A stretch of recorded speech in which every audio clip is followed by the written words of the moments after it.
બનાસકાંઠાના કોંગ્રેસના સાંસદ ગેનીબેન ઠાકુર આજે અમરેલી જિલ્લાના પ્રવાસે પહોંચ્યા।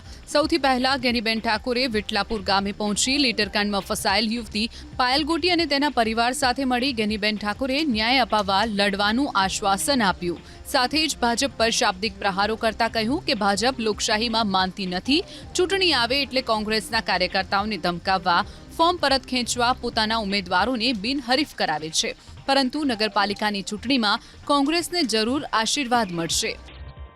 ચૂંટણી આવે એટલે સામ દામ દંડ ભેદની રાજનીતિ અપનાવીને કોંગ્રેસના કાર્યકરોને ધમકાવવા, એમના ફોર્મ વિડ્રો કરાવીને બિનહરીફ કરીને બીજા ચૂંટણીઓ પર એની અસર પાડીને એક એવું વાતાવરણ ઊભું કરવું, કોઈ નાના મોટી લાલચો આપવી, એમના કોઈ પરિવારમાંથી નાના મોટા ધંધા રોજગાર કરતા હોય તો એની ધમકીઓ આપવી, આ એમના લોહીમાં વરેલું છે। આવા જેટલા લોકો ખાકી વર્દીવાળા કે વહીવટી તંત્રની અંદર કામગીરી કરનારા અધિકારી કર્મચારીઓને ચેતવણી આપવા માંગીએ છીએ કે અમે એવલામાંથી આવીએ છીએ। મહેરબાની કરીને વારા ફરતી વારો અને બે પછી ગારો, આટલું યાદ રાખજો। સમય બધાનો આવે। કેટલાય લોકો ભૂતકાળમાં જેલમાં ગયા છે। આ પત્તા ઉતરતા વાર ન લાગે। કોંગ્રેસના નેતા પુંજાવંશે જૂનાગઢમાં જાહેર મંચ પરથી પોલીસ અને વહીવટી પ્રશાસનના અધિકારીઓ અને કર્મચારીઓ પર શાબ્દિક પ્રહારો કર્યા।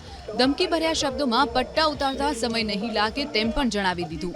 હવે પુંજાવંશે ઉચ્ચારેલા આ જ ધમકીભર્યા શબ્દો પર રાજનીતિ શરૂ થઈ। ભાજપ ધારાસભ્ય સંજય કુરડિયાએ પુંજાવંશ અને કોંગ્રેસ પર શાબ્દિક પ્રહારો કરતા કહ્યું કે ખાખી દરેક પરિસ્થિતિમાં લોકોની સુરક્ષા માટે કામ કરે છે। કોઈનું સન્માન ન કરીએ કંઈ નહીં, પણ કોઈનું અપમાન ન કરવું। અધિકારીઓ પદ્ધતિથી કામ કરતા હોય છે, ચૂંટણી પંચ પણ નિષ્પક્ષ રીતે જ કામ કરે છે। ચૂંટણી હારી જશે એટલે કોંગ્રેસ ઈવીએમને લઈને ખોટી વાતો વહેતી કરશે। ખાખી દિવસ રાત જોયા વગર આપણી સુરક્ષા માટે કામ કરી રહી છે સમગ્ર રાજ્યની અંદર। આપણે કોઈને સન્માન ન આપી શકીએ તો કોઈની બેઇજ્જતી કરવાનો આપણે હક નથી। અને અધિકારીઓ ભાજપના ઈશારે કામ ન કરતા હોય, અધિકારી પદ્ધતિથી કામ કરતા હોય છે। કોંગ્રેસને હમણાં ચૂંટણી હારી જશે તો એવું કહેશે કે ઈવીએમમાં ગોટાળો હતો, ચૂંટણી પંચે આમ કર્યું।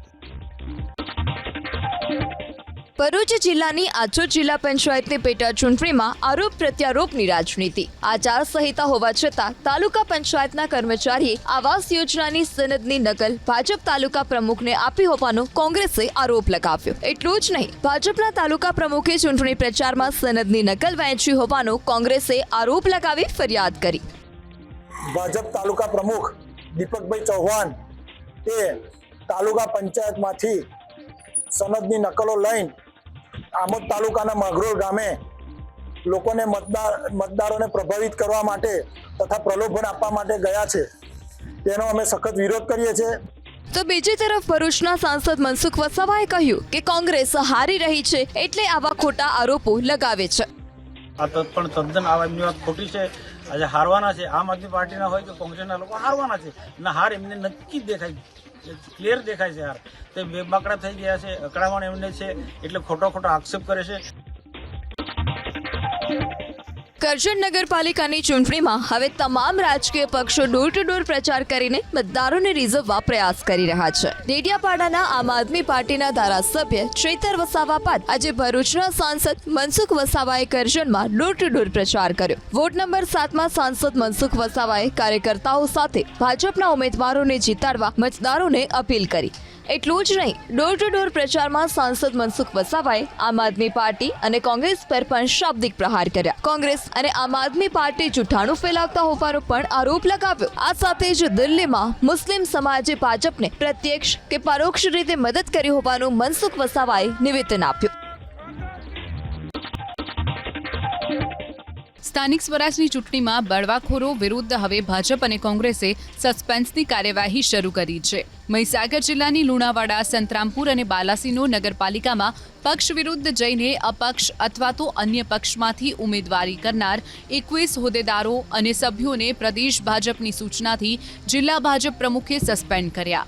લુણાવાડા નગરપાલિકા વિસ્તારમાંથી 4, બાલાસિનોર નગરપાલિકા વિસ્તારમાંથી 4 અને સંતરામપુર નગરપાલિકા વિસ્તારમાંથી 13 બળવાખોરોને ભાજપે સસ્પેન્ડ કર્યા છે।